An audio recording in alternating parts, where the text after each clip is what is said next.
Hello, I'm Sue Miller. I'm director of the Susanna Wesley Foundation, and I'm sitting with Rachel Summers in the chapel at Southlands College at the University of Roehampton, which is where Rachel is studying for her doctorate in theology, currently in her second year. Hello, Rachel. It's very good to have you here, and thank you for coming. Perhaps you can tell us first a bit about your day job, or what you do when you're not doing your studying. I do an awful lot of different things. So I am a third year curate, final year of curacy in the Diocese of Chelmsford. I live in Walthamstow, which is in East London. So the funny thing about the Diocese of Chelmsford is it's Essex, but it's also the 5 East London boroughs. So I live in a forest clearing in Zone 4, and I am involved in curacy. So one church that I do kind of more traditional church stuff with, and the other one which I do more kind of missional, pioneer, creative aspects of ministry. So I do an awful lot of ministry outdoors. We've got a fire pit, and I run Forest Church and outside activities and some storytelling and all kinds of cooking things on the fire. So I spend a lot of my time outside, involved in things to do with nature. I think a lot of us have heard of Forest School, but I don't think so many of us have heard of Forest Church. That's fascinating. And perhaps you can tell us more when I'm going to quote from Rachel's title for her proposal for the doctorate, which I think is such a lovely title. Rewilding the Church, how the neurodiversity of wild worship outside can cause a holy rumpus within. I just love that title, so I had to quote it. So perhaps you can tell me a little bit more about your research that you're hoping to do as you progress with your doctorate. So I do come from a Forest School background, so I've spent the last decade and a bit doing Forest School with nurseries, with schools, with families, with adults.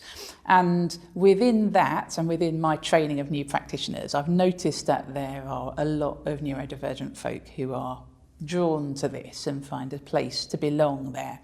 And you know how kind of your spirituality is so often shaped by other parts of your life, isn't it? When I'm outside, I feel this kind of sense of connection, sense of peace, and I found the Forest Church movement and thought, well, this makes perfect sense to me, that maybe if we're outside and exploring the things of God, expecting that God will speak to us through the things that God's created, it says in Romans, doesn't it, that everything in the world is made so that people can understand God's invisible qualities shown by the things that God's made. So that's essentially what Forest Church is about, stepping outside, listening to what God is doing.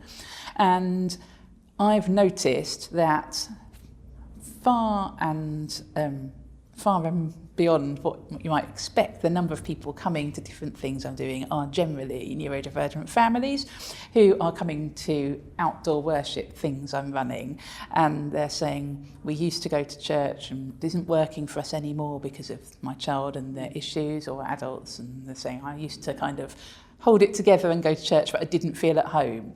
And there's something about being outdoors that makes them able to connect with God and the things of God and have space in their mind and their heart for wondering. And so it got me thinking, what is it about being outside that allows that to happen? I think sometimes as a neurodivergent person, I've got ADHD myself, people will sometimes kind of offer you the outdoors as this kind of magic sticking plaster, because it's true that if you take people outside, then the symptoms look less. So take me outside and maybe I am less of a disturbance, I suppose. There's the things about being outside that kind of give me space and allow kind of the noise doesn't matter and the space and the movement doesn't matter.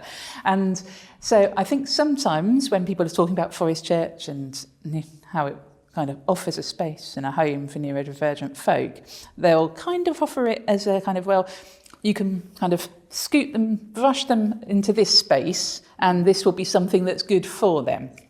I suppose what I'm interested in looking into is all these people who are coming into this of their own free will, something they kind of feel like they're drawn towards.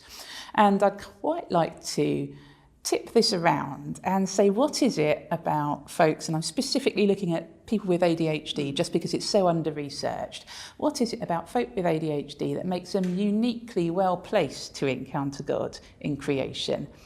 Is there something about their neurotype that enables them to encounter God really, really well outside? And what is it that we as a church can learn from that to reshape a whole bunch of things? Fascinating. And your research, I think, doesn't start immediately on the doctoral programme, does it? So you'll be starting that in the next year maybe. And I think we should invite you back when you've done a bit more to hear about what you've been doing. So I'm hoping for another conversation in the future. But for the moment, this, I think, is a good introduction to what Rachel is about. And we're very grateful. Thank you to you for coming along, and hope to hear from you again. So thank you. Thank you very much.